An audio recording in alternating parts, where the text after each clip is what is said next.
안녕하십니까 여러분. 깐깐철학의 김봉현입니다. 오늘 제가 여러분들께 소개해 드리고자 하는 것은 이기적 유전자, 진리는 무엇인가에 관한 것입니다. 제가 그동안에 세 편의 이기적 유전자 관련한 영상을 올렸는데, 맨 처음은 이기적 유전자 전략적 선택에 관한 것이고, 두 번째는 이기적 유전자의 불멸의 도덕 법칙, 그리고 세 번째는 이기적 유전자 최후의 승자에 관한 것입니다. 오늘 네 번째로 이기적 유전자 진리란 무엇인가에 관해서 여러분들께 소개해 드리고자 합니다. 이 제 4편을 보시기 전에 여러분들께서 앞에 제가 올린 이기적 유전자 3편에 대해서 전략적 선택, 불멸의 도덕 법칙, 그리고 최후의 승자, 이 3편을 먼저 보시면 도움이 될 것으로 생각이 됩니다. 진리는 글자 그대로 풀이하면 참된 이치가 됩니다. 그러나 참되다는 것이 무엇인지, 이치라는 것은 무엇인지에 대해서도 명확한 개념이 정해지지 않고 있습니다. 그리고 참된 이치라는 것이 진리의 내용은 아닙니다. 저는 이기적 유전자 제4편에서 진리의 내용을 찾아보고자 하는 것입니다. 동양과 서양 철학에서 진리, 즉 참된 이치의 내용을 찾기 위해서 많은 노력이 있었습니다. 서양 그리스 철학자인 플라톤은 진리가 있지만 알 수가 없다고 하였습니다. 그리고 철학은 이를 찾기 위한 노력이라고 하였습니다. 동양 철학자 노자는 돈은 공허하고 형체가 없으나 작용하면 또한 무궁무진하다고 하였습니다. 노자에게 있어서 돈은 우주 만물을 움직이는 근본 원리인 것입니다. 이 동양과 서양 철학자들의 말을 이제 합해보면 진리는 무엇인지 알 수는 없지만 어떤 우주 만물을 움직이는 운행의 근본 원리라고 요약할 수가 있습니다. 이 우주 만물에는 우주 전체는 물론이고 지구, 그리고 자연, 그리고 그 안에 살아가고 있는 인간들과 그 공동체를 모두 포함합니다. 따라서 우주 만물의 운행 원리는 이 모든 것들에 대한 운행 원리를 말합니다.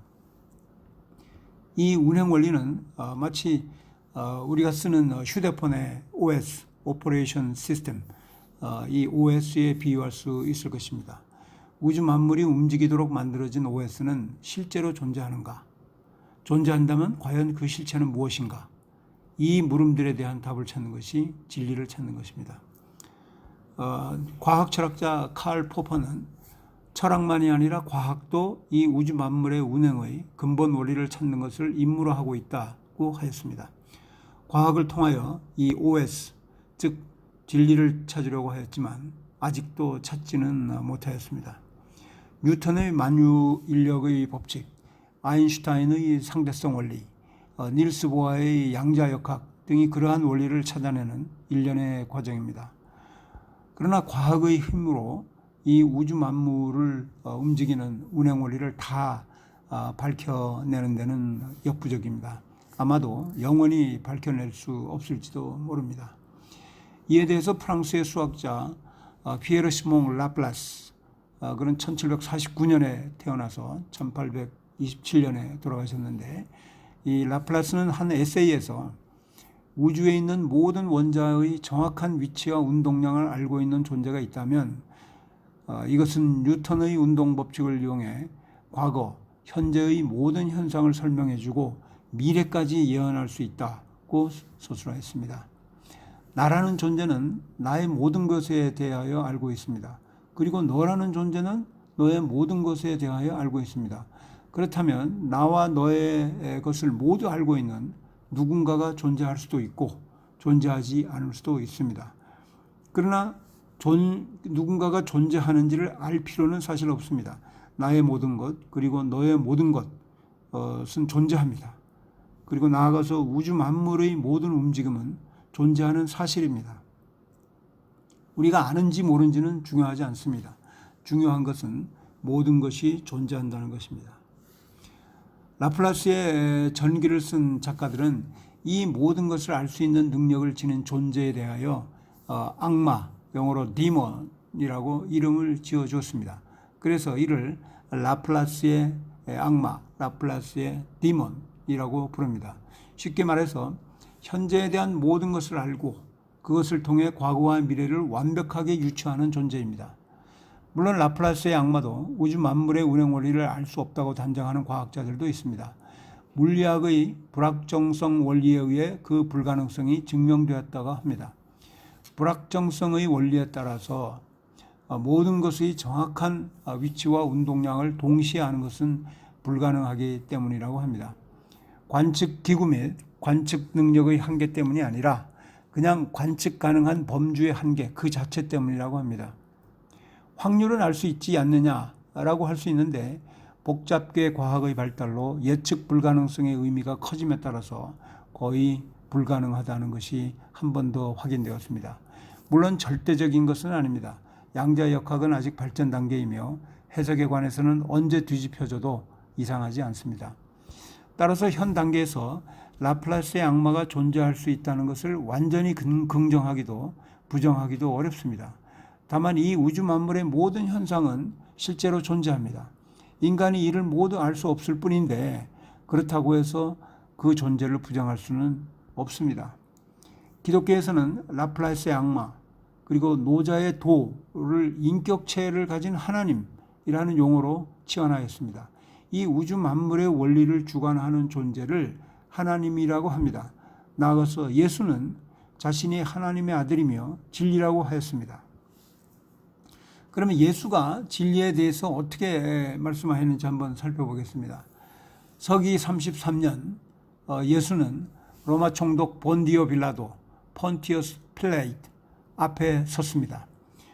유대 제사장들이 합심해서 예수를 로마 총독에 고발하고 사형을 청원하였습니다. 빌라도는 내키지 않았지만 자신의 지역 유지들이 강력하게 요청해오는 것을 거부할 수가 없었습니다. 빌라도는 예수를 신문합니다.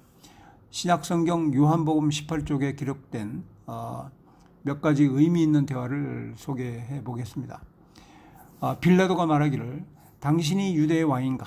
유대인들과 제사장들이 당신을 나에게 넘겼다. 무엇을 잘못하였는가? 예수께서 나의 왕국은 이 땅에 있지 않다. 영어로 말하면 My kingdom is not of this world 이렇게 얘기를 했습니다. 내가 이 땅에 나의 왕국을 세우려고 하였다면 나를 따르는 자들이 내가 이렇게 고난을 당하도록 내버려 두었겠는가? 나의 왕국은 여기에 있지 않다. 빌라도가 되묻기를 그렇다면 너는 왕이란 말이냐? 예수가 그렇다. 그것 때문에 내가 이 세상에 온 것이며 또한 진리를 증거하기 위하여 온 것이다. 진리의 편에 선 자들은 내 말을 듣노라. 이렇게 얘기했습니다. 빌라도는 진리가 무엇이냐? 이렇게 예수에게 물었는데 예수는 답을 하지 않습니다. 빌라도가 진리란 무엇인지 예수에게 물었지만 예수는 답을 하지 않습니다. 예수가 답을 했는데 성경에 기록이 안 되어 있는 것인지 아니면 예수가 의도적으로 답을 안 한 것인지 그 이유는 알 수 없습니다. 예수는 요한복음 14장에서 자신이 진리라고 말하고 있습니다. 영어 원문을 소개합니다. 예수께서 I am the way, the truth and the life. No one comes to the Father except through me. 그리고 요한복음 18장에서 예수는 진리가 너희를 자유케 할 것이라고 하였습니다. 이 말을 종합해 보면 예수는 자신이 진리이며 자신을 믿으면 그 믿음으로 말미암아 이 세계는 자유케 될 것이라고 하였습니다. 예수는 하나님의 아들로서 우주 만물의 운행의 주관자이며 동시에 인간 사회의 운행 원리를 주관한다고 말하고자 한 것입니다. 그럼 예수는 과연 누구인가요? 성경에 나오는 예수는 자연인 예수라고 하기보다는 하나의 상징 속의 예수입니다. 일종의 메타포입니다. 상징의 예수. 이 상징의 예수가 상징하는 것은 예수가 전하고자 하는 그 메시지입니다. 메시지. 그러니까 예수는 일종의 상징인데 그 상징은 그 메시지를 말합니다. 그럼 예수의 메시지가 뭐냐? 예수는 내 이웃을 내 몸과 같이 사랑하라. 이런 메시지를 남겼습니다. 이 사랑의 메시지가 바로 예수인 것입니다. 따라서 예수가 진리라고 한 것은 사랑의 메시지가 예수이며 그것이 진리라고 한 것입니다. 예수는 인류가 모두 사랑의 마음을 가지게 되면 자유케 될 것이라고 선언한 것입니다. 즉 사랑이 우주 만물을 움직이는 원리이며 진리라는 것입니다. 성경의 사도행전 제2장에 나타나는 공동체를 보면 이 말이 무슨 말인지 알 수 있습니다. 사도행전 제2장의 44절부터 47절까지입니다. 믿는 사람이 다 함께 있어 모든 물건을 서로 통용하고 또 재산과 소유를 팔아 각 사람의 필요에 따라 나눠주며 날마다 마음을 같이하여 성전에 모이기를 힘쓰고 집에서 떡을 떼며 기쁨과 순전한 마음으로 음식을 먹고 하나님을 찬미하며 또 온 백성에게 친송을 받으니 주께서 구원받는 사람을 날마다 더하게 하시니라. 인류가 모두 서로 사랑하는 마음을 가지게 되면 우주 전체 그리고 인류 공동체 전체를 움직이는 운행 원리가 비로소 완성된다는 것입니다. 그리하여 인류 공동체는 예수가 요한복음 제18장에서 말씀하신 하나님의 왕국이 된다는 것입니다. 이것이 진리라고 하는 것입니다. 그 사랑의 메시지가 실제로 실현되기 위하여 기독교에서는 성령의 힘을 주장합니다. 그리고 성령을 받기 전에는 사랑의 메시지를 실현하기 위하여 교육을 받아야 한다는 것입니다. 그것이 성경의 사도행전 제2장의 공동체이며 성경의 디모데전서 제6장의 교육입니다. 네가 이 세대에서 부한 자들을 명하여 마음을 높이지 말고 정함이 없는 재물에 소망을 두지 말고 오직 우리에게 모든 것을 후히 주사 누리게 하시는 하나님께 두며 선을 행하고 선한 사업을 많이 하고 나누어 주기를 좋아하며 너그러운 자가 되게 하라. 그러면 기독교와 성령의 힘을 믿지 않는 일반 속세의 세계에서는 과연 어떠할 것인가요? 이 질문에 대한 답이 바로 제 동영상 이기적 유전자 제3편의 최후의 승자의 결론입니다. 인류의 불변의 도덕 법칙은 바로 서로 사랑하는 것입니다. 저는 이 결론을 죄수의 딜레마 그리고 한계 효용 체감의 법칙 파레토 최적 이론을 통하여 설명하였습니다. 이기적 유전자의 이익 극대화를 위한 전략적 선택은 신뢰와 협력입니다. 다른 말로 말하면 사랑입니다. 이것이 불변의 도덕 법칙입니다. 이것이 기독교에서 말하는 사랑이며 이것이 바로 진리인 것입니다. 따라서 기독교 세계에서 추구하는 진리와 속세에서 추구하는 진리가 일치하게 됩니다. 사랑은 물질이 필요한 적에는 물질을 베풀고 정신적으로 위로가 필요하면 위로를 그리고 공감, 희생, 관용, 용서, 포용, 양보, 이해를 말합니다. 고린도전서 13장 4절부터 7절까지 사랑은 언제나 오래 참고 사랑은 온유하며 투기하는 자가 되지 아니하며 사랑은 자랑하지 아니하며 교만하지 아니하며 무례히 행치 아니하며 자기의 유익을 구치 아니하며 성내지 아니하며 악한 것을 생각하지 아니하며 불의를 기뻐하지 아니하며 진리와 함께 기뻐하고 모든 것을 참으며 모든 것을 믿으며 모든 것을 바라며 모든 것을 견디느니라. 이렇게 사랑에 대해서 정의를 하였습니다.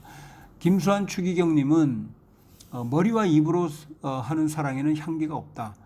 진정한 사랑은 신뢰, 협력, 이해, 관용, 포용, 동화, 자기를 낮춤이 선행되어야 한다고 하셨습니다. 공산주의 사회는 사랑을 강제하려고 하였습니다. 그 결과는 여러분들 잘 아시지만 파멸이었습니다. 칼 포퍼는 지상의 천국을 건설하겠다는 시도가 늘 지옥을 만들어낸다고 하였습니다. 공산주의를 실현하고자 한 시도가 지옥을 만들었다는 것입니다. 공산주의가 가져오려고 했던 사랑은 그건 자발적인 것이 아니라 강제적인 것입니다. 따라서 실패할 수밖에 없습니다. 그러나 기독교의 사랑과 이기적 유전자의 이익 극대화를 위한 전략적 선택으로서의 사랑은 모두 자발적인 것입니다. 이 자발적 사랑이 우주 만물을 움직이는 운행의 원리입니다. 그리고 인간 사회를 움직이는 운행의 원리입니다. 또한 인간과 동물, 식물, 그리고 자연 전체를 움직이는 운행 원리입니다. 이것이 사랑이며 이것이 진리입니다.